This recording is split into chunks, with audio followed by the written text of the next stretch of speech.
Hello, everybody. Passport Nomad here. Today, I'm going to give you a tip on travel safety, and I'm going to share with you a video about travel safety, especially when it applies to women and men, especially if you're traveling alone. Here's a few examples right here. When they do this, change your room immediately. And she is not lying. Last year, October, I got back from a 6-month deployment. I had been flying for like 15 hours, y'all. I was so tired. I flew into BWI, which is Baltimore, Maryland, and my flight got in late. So I was going to have to spend the night and then catch my flight the next day. So I was like, well, let me find a hotel that's, close enough to the airport so I can just get back tomorrow. Call me an Uber. I ended up staying at the Aloft Hotel over there. Now, I had stayed at an Aloft before, so I was like, okay, cool, whatever. I just need a hot shower, a place to sleep, get up tomorrow and hit it. I get my Uber ride was all fine. I get to my hotel. As I get to the Aloft, I'm walking in. Mind y'all, I'm in full uniform. I got a backpack on, a huge duffel bag, and a huge roller bag. I mean, all the gear you can think of, I'm toting it. And it's heavy as fuck. As I'm walking in, I'm a very observant person. There's a man sitting down in the lobby right by the desk. He has on a puffer jacket with the hood up, a white tee, some shorts, some socks, no shoes, and a half-smoked Black & Mild. I see him, he see me, I see him, he see me. I go to the desk. I'm standing at the desk and he kind of started making these little noises behind me. So I kind of look back and he's just like mugging me, y'all. Not even looking at me on I'm just trying to see, was she in the military? No, he's mugging. And I'm like, that's weird. Mental note. So there was a problem with their system at the desk. So we're just making light conversation while she's trying to figure out the computer system. A flight attendant walks up to check in as well. So we all kind of just start talking while she's figuring it out. She finally get it figured out. And she's like, here you go, ma'am. You're going to be in room 511. Everything in me was like, ooh, why she say my room number out loud? This man already back here chirping like a damn bird. And now I just already felt uneasy. And you done told him my room number. I'm like, you know what? Get your key, get to your room. You're going to be good. So I gather all my bags, y'all. I head to the elevator, which was right off, the side of the desk. I get on there, finally get my bags and take a little breath. I'm about to go up. Just as the elevator door is about to close, he comes running.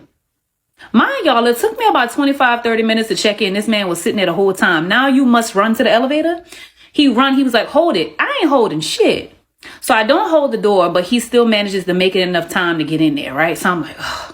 He get on the elevator, he gets to the back corner, and he's like 5. In my mind, I'm like, you heard that bitch say I'm going to floor 5. Whatever. Just as it's about to close again, the flight attendant comes running like, hold it. So I hold it for her, y'all, because I'm like, ooh, I don't want to be on here by myself. So she gets on, and we all just kind of stand there. She says 7, so I hit 7. So he kind of still looking, but I'm just trying not to pay him any attention. I'm just focusing on getting off this elevator. So we get to 5 first and it dings. He looks at me and I look at him. He look at me again and I look back at him. He gets off the elevator, but he is mugging me the whole way by. And even after he got off, he's looking back over his shoulder at me. I let the doors close. I know he like, no, I know that bitch was supposed to be a 5'11". Yeah, you thought. So the flight attendant is like, well, that was weird. And I was like, So we get up to floor 7. I tell her, have a good night, be safe. And I go back down to the front desk with all my bags. I told all that shit back out. And I was like, yeah, I'm going to need my room changed in a different floor. I just don't feel comfortable. So just as I'm talking to them, there's another elevator on the other side of the lobby, I guess.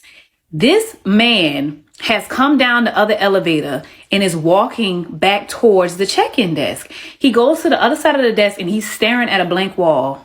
There's nothing there.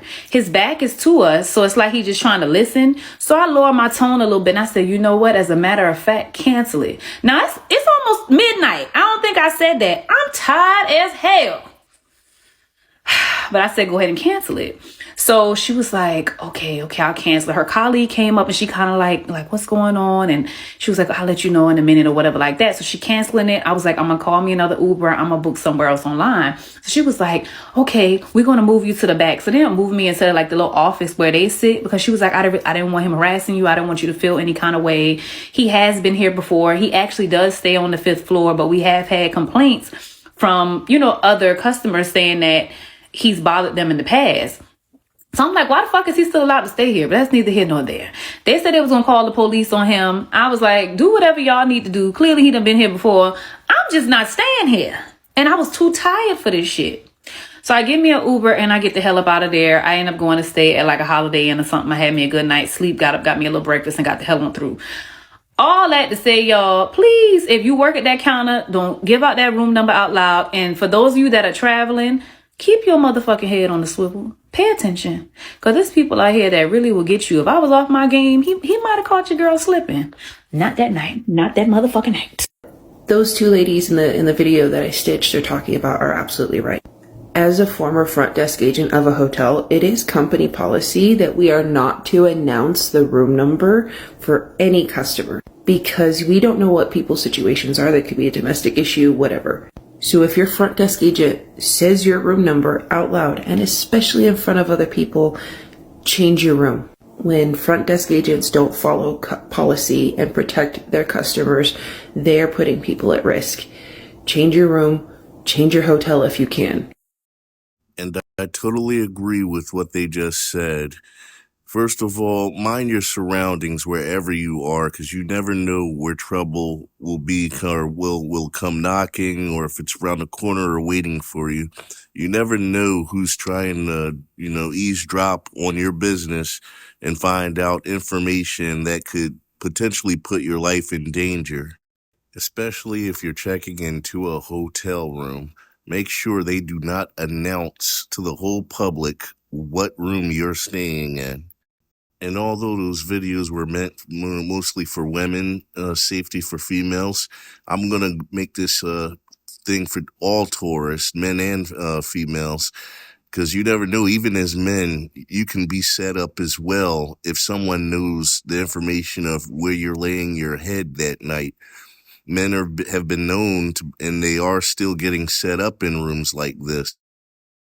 Well, that was my safety tip of the day, and just be safe out there when you're traveling, everybody. I want everybody to come home safely to their families and their loved ones. With that said, I'm going to end this video.